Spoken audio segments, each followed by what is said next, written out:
Bismillahirrahmanirrahim. Assalamualaikum warahmatullahi wabarakatuh. Alhamdulillahirabbil alamin. Wal 'aqibatu lil muttaqin wa la 'udwana illa 'alal zalimin. Asyhadu an la ilaha illallah wahdahu la syarikalah al-malikul haqqul mubin. Wa asyhadu anna Muhammadan 'abduhu wa rasuluhu al-mab'uts rahmatan lil alamin. Allahumma fashalli wa sallim ala sayyidina Muhammad wa ala alihi wa sahbihi wa man tabi'ahum ila yaumiddin.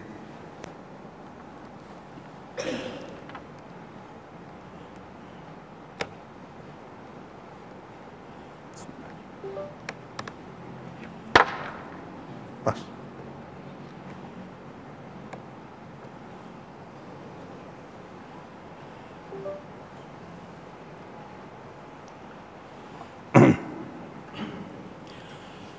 A'udzu billahi minasyaitonir rajim.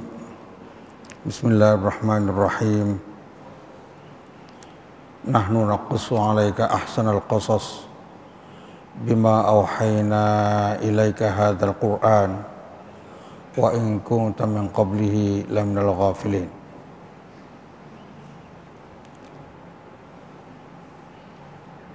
Pada hari ini kita mencoba melihat makna yang ada di dalam surat Yusuf, inni hafizun alim. Dalam sebuah ayat dari surat Yusuf, yaitu ayat ke-55, Allah berfirman menjelaskan tentang kesediaan Nabi Yusuf untuk menjadi bendaharawan negara. Qala, Nabi Yusuf bersabda, ij'alni, jadikanlah aku, ala khazainil ardi, bendaharawan negeri di Mesir. Inni hafizun alim, sesungguhnya aku adalah orang yang pandai menjaga dan memiliki pengetahuan. Kita tahu bahwa kisah Nabi Yusuf ini kisah yang terbaik. Dijelaskan oleh Allah Subhanahu wa taala, nahnu naqussu 'alaika ahsanal qasas. Kami menceritakan kepadamu Muhammad kisah paling baik. Jadi cerita tentang Nabi Yusuf, kalau diperhatikan dari awal sampai akhir itu banyak sekali ibrah-ibrah, nilai-nilai yang terkandung di dalam surat Yusuf itu. Negeri yang menghadapi masalah, khususnya paceklik, 7 tahun subur, 7 tahun paceklik. Bagaimana mengatasinya, itu ada di dalam surat Yusuf. Jelaskan. Nahnu naqussu 'alaika ahsanal qasas. Kemudian bahwa dalam kisah-kisah para anbiya dalam Al-Quran itu terdapat ibrah bagi orang cerdas. Bagi orang cerdas ada ibrah. Laqad kana fi qasasihim, bahwa di dalam kisah-kisah mereka para anbiya, ibratun, ada pelajaran, liulil albab, bagi orang-orang cerdas, orang-orang yang berakal. Kalau nggak berakal, ada ayat lewat saja, nggak paham. Tetapi orang yang berakal, ketika membaca ayat, kalau nggak mengerti artinya, buka terjemahan, kemudian mencoba memahaminya. Kurang paham, membuka tafsirnya. Yang berbahasa Indonesia banyak, yang berbahasa Jawa juga ada. Artinya kalau mau usaha bisa. Oleh sebab itu kaitannya dengan hafizun alim ini saya mencoba untuk melihatnya, untuk bisa memahami. Memang ceritanya ini berawal dari sebuah mimpi. Mimpi bagi seseorang sebelum jadi nabi, kalau itu merupakan suatu yang luar biasa, namanya irhas. Idh qala Yusufu li abi. Ingatlah ketika Yusuf berkata kepada orang tuanya, kepada ayahnya, ya abati, bahasanya indah. Asalnya ya abi, wahai ayahku. Kalau ya abati, wahai ayahandaku, lebih halus. Inni ra'aitu ahada asyara kaukaban. Aku melihat 11 bintang. Wasyamsa, dan melihat matahari. Wal qamara, dan bulan. Ra'aituhum, aku melihat semuanya 11 bintang, 1 matahari, 1 bulan. Ra'aituhum li sajidin, semuanya bersujud hormat. Bukan bersujud kita seperti sujud kepada Allah, bukan, sujud hormat. Awal mulanya, nah,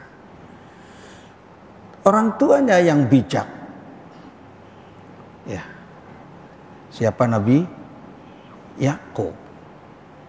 Qala ya bunayya, panggilannya juga panggilan mesra ini. Kalau ya abadi panggilan hormat, ya bunayya asalnya ya bani, ya bani. Ketika ya bunayya, wahai anakku, la taqsus ru'yaka, mimpimu jangan kau ceritakan kepada yang lain, ala ikhwatika, pada saudara-saudaramu, fayakidu laka kaidah, kalau mimpimu kamu ceritakan kepada saudara-saudaramu, dikhawatirkan mereka akan membuat makar. Jadi kecemburuan akan menghasilkan makar. Dari sini Bapak Ibu yang saya muliakan, Nabi Yakub karena sudah mendengar cerita Nabi Yusuf yang kelak akan menjadi orang terhormat, nanti anak-anaknya Nabi Yakub, Nabi Yakubnya sendiri dengan istrinya, semuanya itu diboyong ke kerajaan, semuanya menghormat kepada Nabi Yusuf.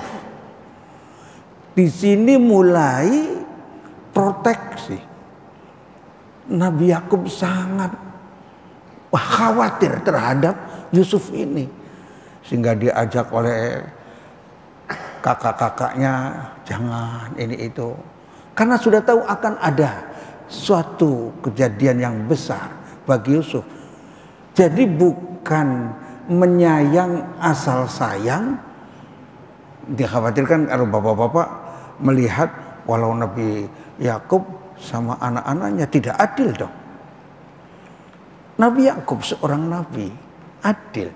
Tetapi ketika diberitahu bahwa mimpinya demikian, ini alahu sya'nun, akan ada masa depan yang bagus, sehingga semakin hati-hati menjaganya begitu.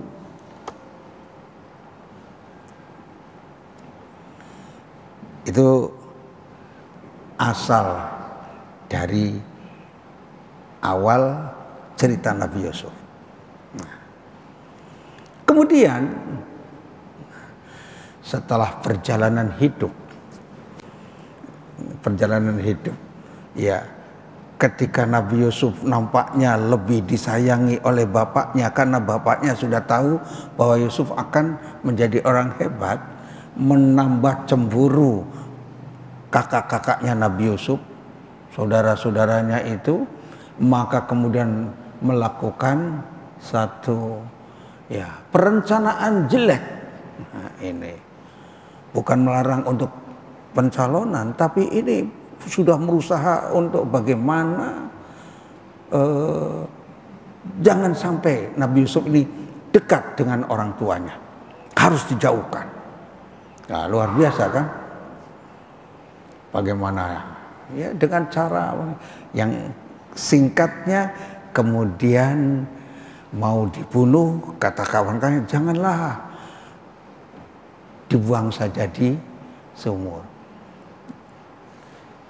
Ketika dibuang di sumur, ternyata setelah mereka pulang, yang pura-pura bahwa Nabi Yusuf itu dimakan serigala, lewat musafir, ngambil air di sumur itu.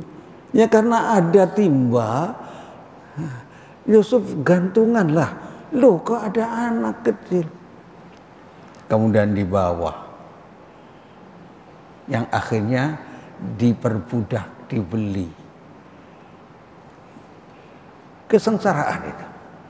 Usaha seorang, ya ini Nabi Yusuf dijadikan hidup seperti itu karena akan disiapkan jadi pemimpin. Maka untuk menyiapkan pemimpin, Bapak Ibu sekalian, bukan dibiarkan begitu saja tanpa menyiapkan strategi bagaimana supaya dia menyiapkan ilmunya, menyiapkan pengalamannya, segala macamnya yang dibutuhkan.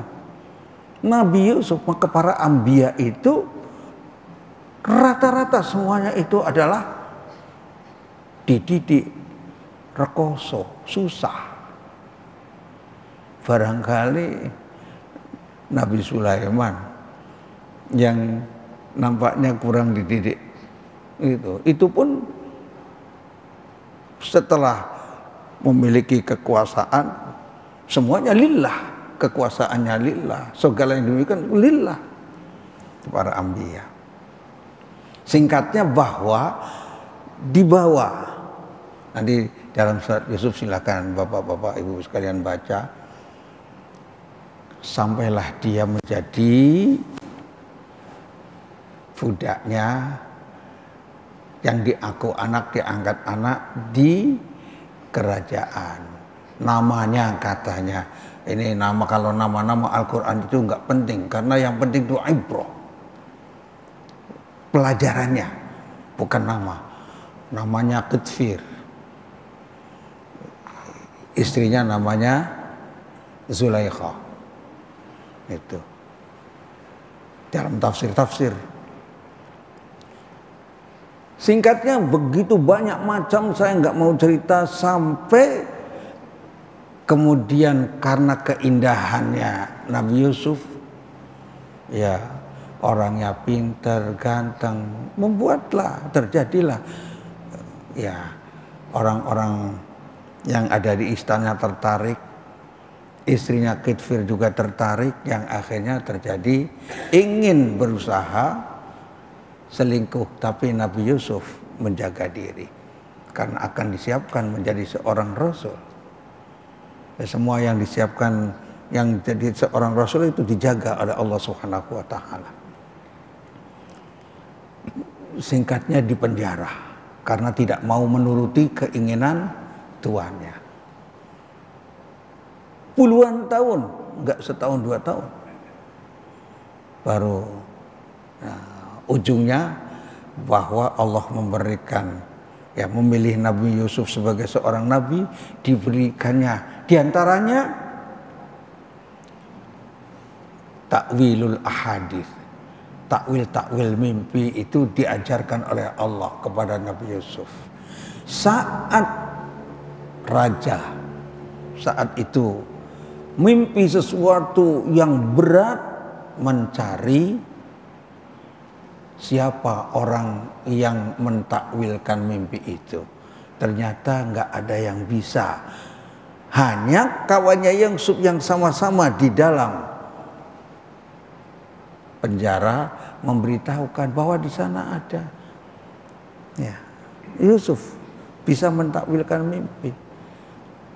Didatangkanlah Nabi Yusuf alaihissalam yang kemudian menjelaskan kepandaiannya dalam mentakwil itu tentunya menarik pihak kerajaan yang kemudian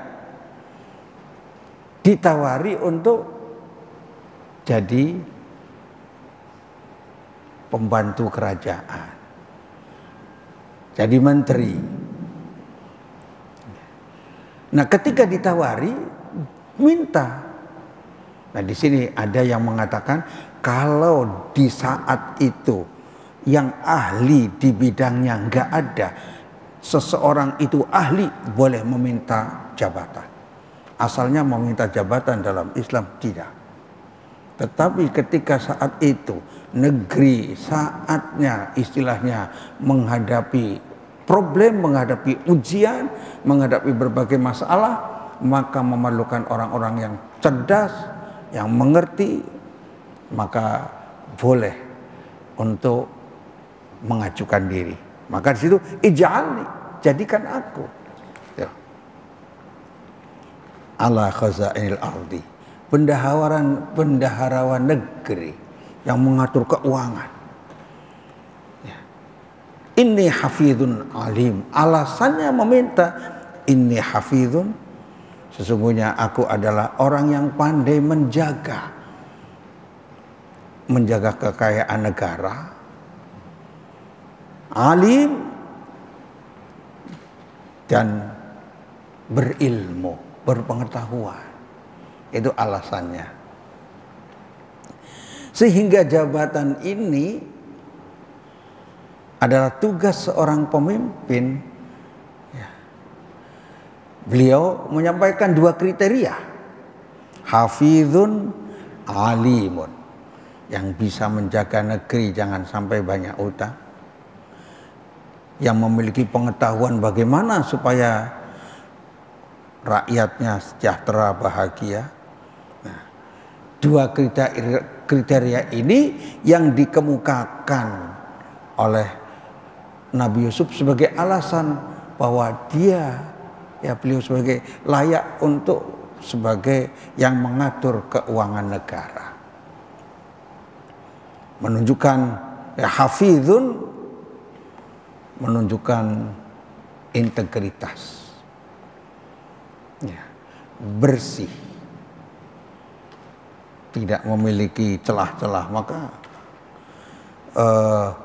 track record para anbiya dicari. Nabi Muhammad SAW sejak kecil semuanya lurus, dijaga oleh Allah Subhanahu Wa Taala. Semua nabi dijaga oleh Allah Subhanahu Wa Taala, sehingga tidak ada orang yang bisa mencela risalah yang dibawa olehnya. Kalau orang itu maling, korupsi, suka berbuat yang tidak baik, kemudian meminta jabatan, itu yang bisa jadi masalah. Jadi dua kriteria, hafizun yang menunjukkan integritas, bersih, dan alimun menunjukkan kecakapan, kemampuan untuk menduduki jabatan yang dibutuhkan, yaitu di sini untuk mengatur keuangan negara. Kita melihat beberapa tafsir. Pendapat ahli tafsir tentang hafizun, alimun itu apa? Contoh, As-Sa'di, Syekh Abdul Rahman As-Sa'di, ketika menafsirkan ayat ini, sesungguhnya aku pandai menjaga apa yang diamanatkan kepada saya. Ij'alni ala khazainil ard. Inni hafizun, artinya aku pandai menjaga apa-apa yang diamanatkan kepada saya. Tidak akan diselewengkan, tidak ada yang disembunyikan, tidak akan mengabaikan sedikit pun. Membuat aturan ketat pemasukan dan pengeluaran. Ini As-Sa'di. Pemasukan uang, pengeluarannya ketat. Enggak ada catatan yang abu-abu. atau uang negara untuk bepergian seharusnya untuk orang 5, yang satunya fiktif, nggak ada orangnya, tapi uangnya keluar.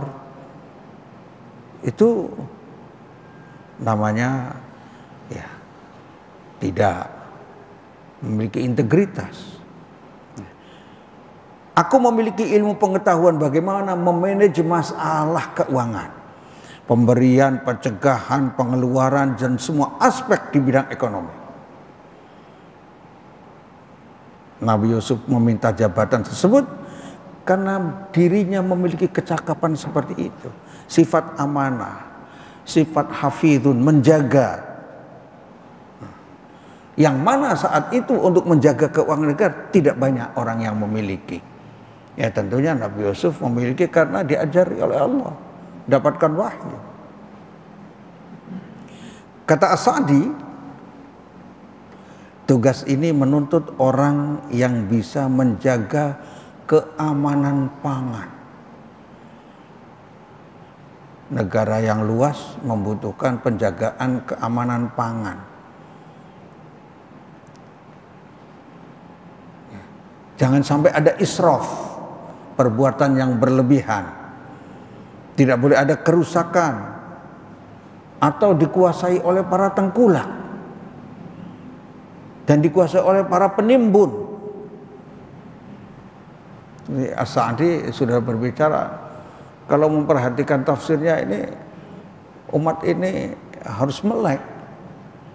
Ya, penimbun, tengkulak, Masya Allah, merugikan petani-petani kita. Banyak di kampung-kampung itu petani dari sawah, ya, bengkoang, tahu bengkoang ya?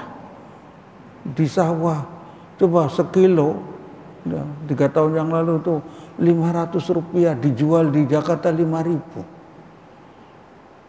Yang untung siapa? Tengkulak. Nah ini aturan seperti itu yang menjaga kepentingan rakyat banyak itu siapa? Ini As-Sa'di kalau ekonomnya itu adalah hafidhun alim, menjauhkan semua kerusakan-kerusakan seperti itu. Beliau bisa menjaganya, apa yang dihasilkan oleh negara di tempat yang aman untuk kepentingan negeri. Sangat nasionalis para anbiya itu. Jadi beliau dianggap mampu untuk memegang jabatan dengan amanah, bisa mengontrol semuanya dengan ikhlas dan dengan akhlaknya yang mulia. Ini kata As-Sa'di. Ada penafsir yang lain. Beliau memiliki pengetahuan dan kecakapan untuk menjaga hasil pertanian dan penyimpanan dalam gudang yang aman. Bapak Ibu yang saya muliakan, suatu negeri itu kalau masalah pangannya tidak mandiri tidak pernah akan maju, Pak. Makan saja harus bersandar pada orang lain, nggak akan maju.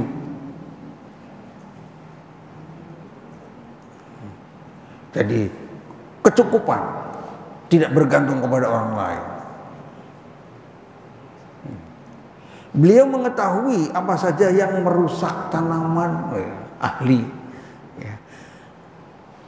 Apa saja tentang hama-hama, entah wereng, entah apa yang merusak tanaman, faham Nabi Yusuf sehingga layak.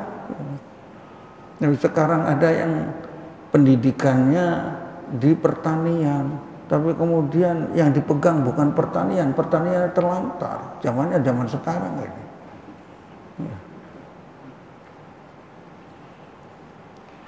Nah, perkara untuk kebangkitan suatu negeri, kalau melihat ini, tugas ini membutuhkan orang yang sangat amanah, sangat cakap, membutuhkan integritas dan membutuhkan pengetahuan. Orang berakhlak saja tidak cukup kalau tanpa ilmu.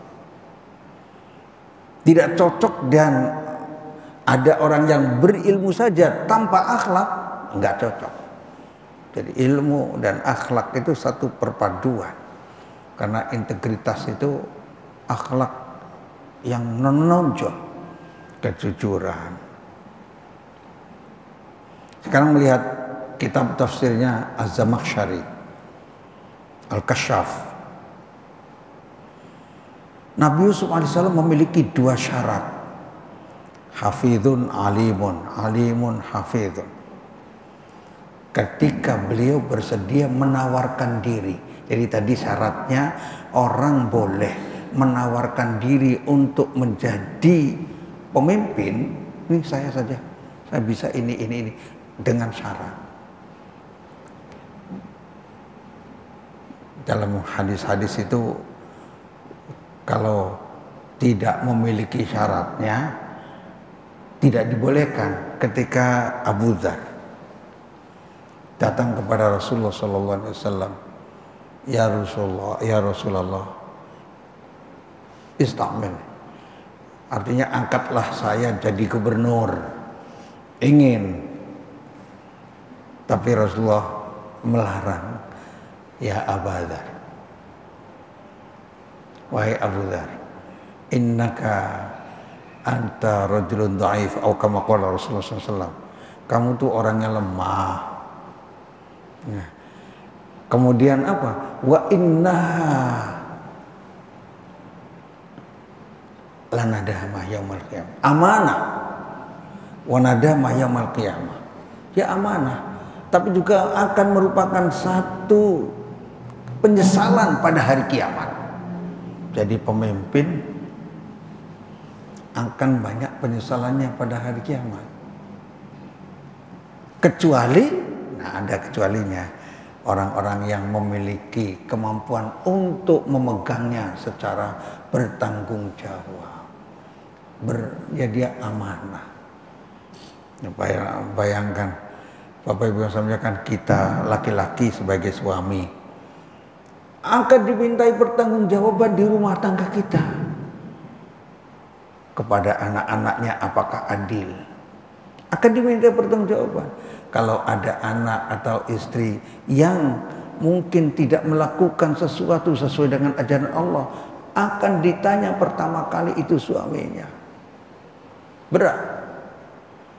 Kata-kata ar-rijalu qawwamuna 'alan nisa itu bukan sekedar bahwa punya kekuasaan, bukan.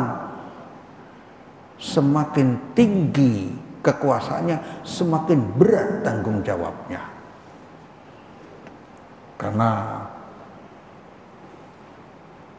apa yang ada pada keluarga itu seorang suami. Makanya perlu sering meminta maaf kita ini kepada istri-istri kita kalau ada yang menyakiti mereka.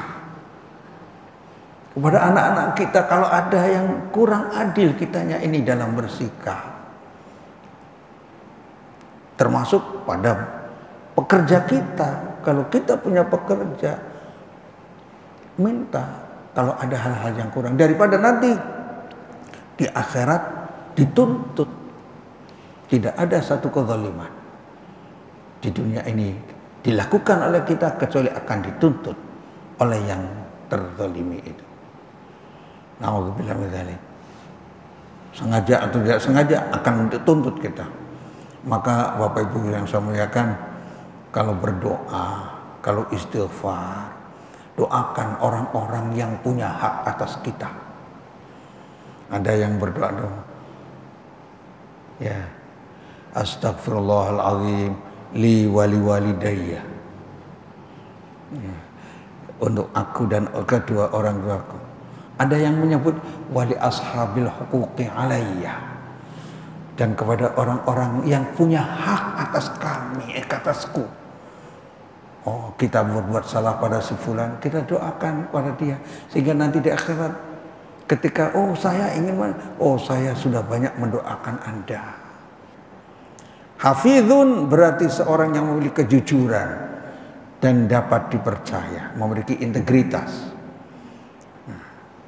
Dalam ayat tersebut kata Az-Zamakhsyari, Kata-kata hafizun mendahului kata-kata alim. Hafizun alim, yang bisa mengandung, kata beliau sebagai seorang mufassir, karena susunan kata juga, ingat Bapak Ibu saya kan dalam bahasa Arab itu susunan kata punya makna. Susunan kata itu beda dengan bahasa yang lain. Saya kira bahasa lain juga ada yang punya seperti itu.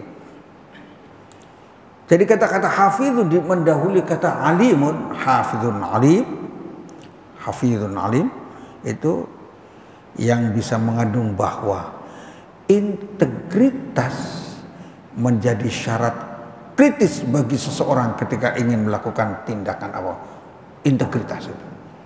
Melakukan sesuatu yang difikirkan adalah untuk kebaikan bangsa, untuk kebaikan penduduk, untuk seluruh rakyatnya. Itu memiliki integritas. Jadi kalau alimun, jadi ilmu, pengetahuan, dia akan melengkapi itu. Kalau sendirinya tidak memiliki integritas, pandai apapun, malahan pandai bisa menipu. Dalam rangka, kata Az-Zamakhsyari, untuk mengampankan setiap penghasilan negara yang berpotensi untuk kita dapatkan, harus memastikan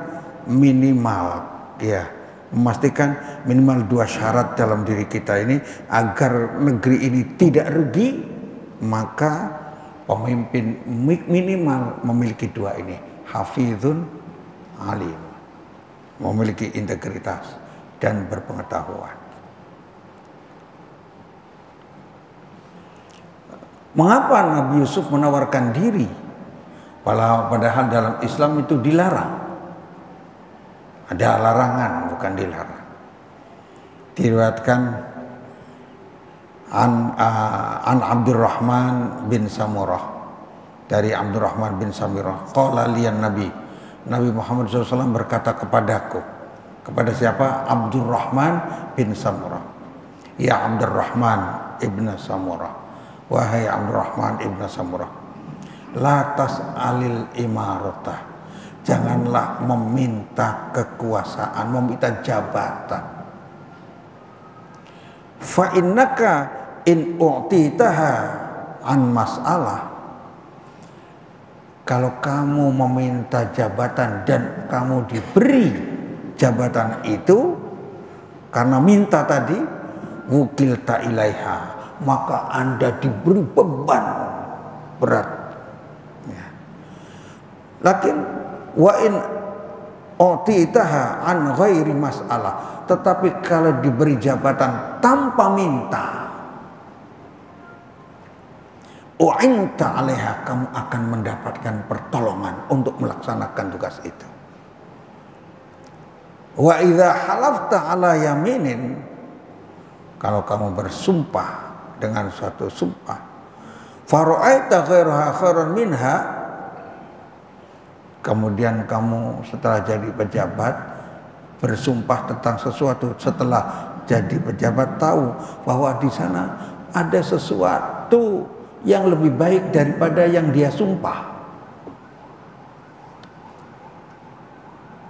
maka kata Rasulullah, fakaffir an yaminik, maka bayarlah kifarat untuk sumpahmu itu, sumpah kifarat. Wa'til ladzi huwa khair, dan lakukan yang terbaik. Sudah bersumpah umpamanya untuk tidak memberikan kredit rumah kepada ini, ternyata kalau orang-orang miskin nggak diberi kredit rumah itu lebih sengsara. Nah, padahal di dalam ininya, kalau dalam Islam orang itu, ada pejabat itu, ya tentunya akan mengusulkan agar aturan itu dirubah. Begitu maksudnya. Kalau menyengsarakan rakyat. Ini masih larangan meminta jabatan. Abu Dzar radhiyallahu an, seorang sahabat yang meminta jabatan kepada Nabi, lalu Nabi menolaknya. Ya Rasulullah, ala tastamiluni, tidakkah engkau mengangkat saya sebagai seorang gubernur? Amil di sini gubernur. Fadaraba biyadihi ala mankibai. Kemudian Rasulullah memukulkan tangannya ke pundaknya. Femaqala, Rasulullah bersabda, ya Abu Dzar, wahai Abu Dzar, innaka dhaif, engkau lemah. Wa innaha amanah, sesungguhnya jabatan itu adalah amanah. Wa innaha yaumal qiyamati khizyun wa nadamah, sesungguhnya jabatan itu pada hari kiamat sebagai kehinaan dan penyesalan. Illa man akhadhaha bihaqqiha, kecuali orang yang melaksanakan hak dan tugas kewajibannya itu. Wa adda alladhi alaihi fiha, dan melaksanakan apa yang dituntut oleh jabatan itu, melaksanakan dengan baik. Berat. Ini larangan meminta. Tapi kok Nabi Yusuf begitu? Alasannya para mufassir, karena saat itu orang yang paling berhak dan paling mengerti dan paling memiliki integritas adalah Nabi Yusuf untuk menyelesaikan masalah. Imam Qurtubi di dalam tafsir Jam'il Qurtubi, ada tafsir Al-Qurtubi, memandang penolakan Nabi alaihissalam kepada Abu Dzar tadi karena Abu Dzar tidak cocok dengan leadership. Ia cocok untuk pekerjaan lainnya. Ada yang cocoknya itu jadi pekerja aja, nurut aja. Ada yang cocok untuk jadi pemimpin. Banyak kalangan yang mengejar jabatan dan kedudukan karena minta dipilih dan diangkat pada jabatan, tapi mereka tidak sadari itu sebenarnya kalau dia minta jabatan itu merupakan kehancuran bagi orang itu. Kecuali tadi yang memiliki sifat-sifat dan syarat. Nabi Muhammad SAW dalam sebuah hadis yang diriwayatkan oleh Imam Al-Bukhari sebutkan, innakum satahrisuna 'alal imarah, kelak sanya ini akan kamu sekalian akan memiliki antusias yang tinggi, keinginan yang kuat untuk menjadi pemimpin. Wasatakunu nadamah yaumal qiyamah, ketahuilah bahwa kepemimpinan itu akan menjadi kerugian,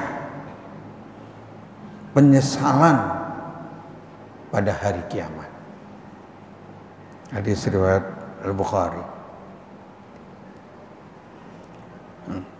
Masih pendapat para mufassir, alasan Nabi Yusuf menawarkan diri, Nabi Yusuf berijtihad bahwa untuk menyelesaikan problematika keuangan yang akan menimpa negeri Mesir pada masanya membutuhkan orang yang terpercaya, memiliki kecakapan, dan dia yakin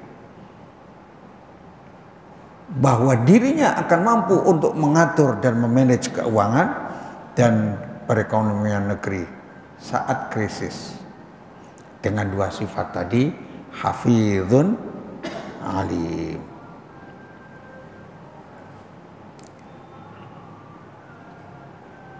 Ada pendapat yang lain, ij'alni ala khazainil ard, itu bahwa Nabi Yusuf alaihissalam tidak meminta jabatan, tapi berusaha melakukan perbaikan untuk negerinya.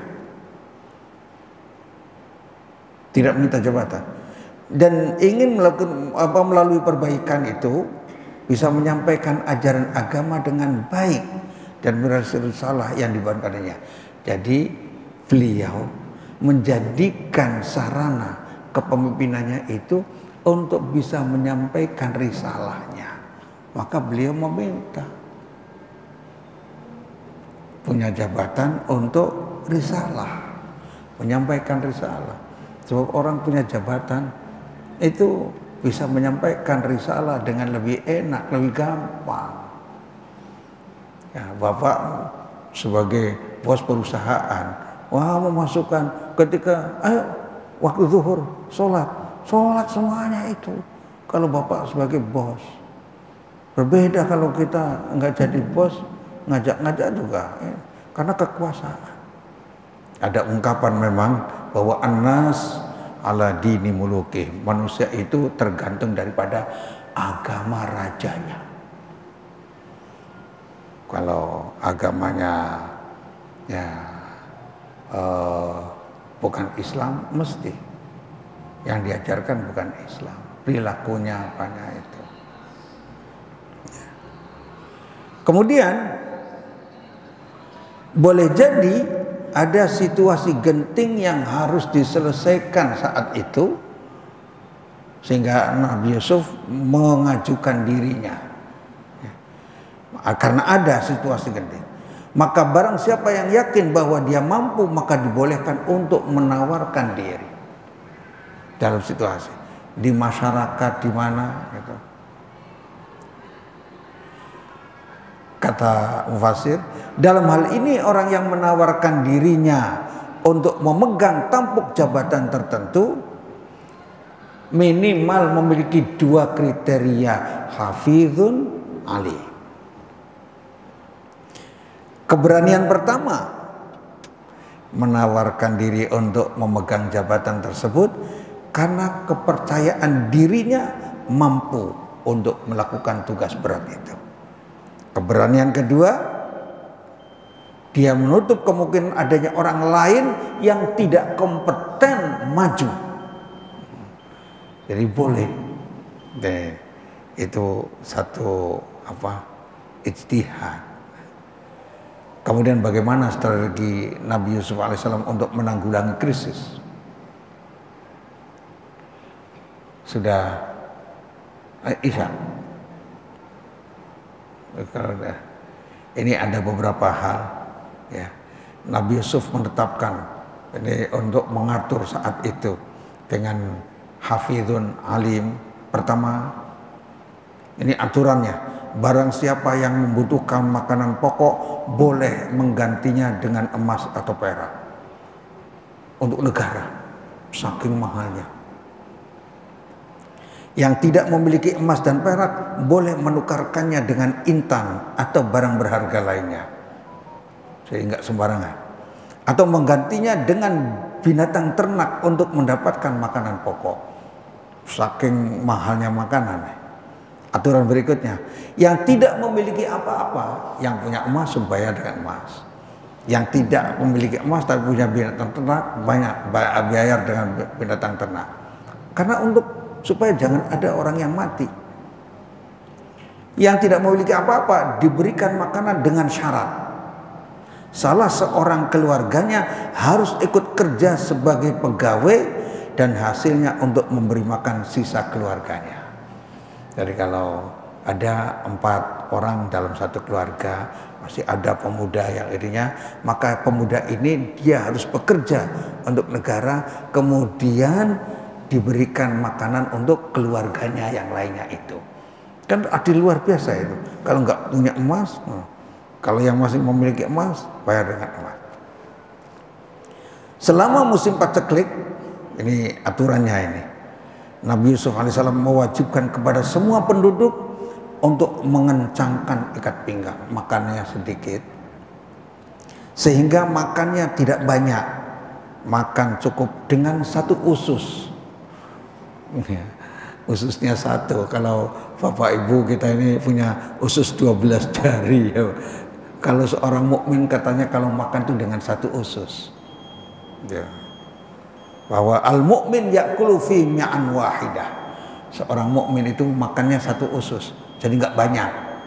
Wal kafir ya'kulu fi sab'ati am'a. Kalau orang kafir memiliki 7 usus. Nah, kita mukmin makannya 1/7 orang kafir harusnya itu. Jangan malahan banyak. Bapak Ibu saya muliakan, saya kira ini saja. Yang penting mudah-mudahan Bapak Ibu menyiapkan orang-orang yang hafizun alim. Kita sekolah-sekolah kita semuanya menyiapkan orang-orang yang hafizun alim, memiliki integritas, berpengetahuan dan layak untuk menjadi pemimpin. Itu saja, kurang lebihnya mohon maaf. Wabillahi taufiq wal hidayah. Assalamualaikum warahmatullahi wabarakatuh.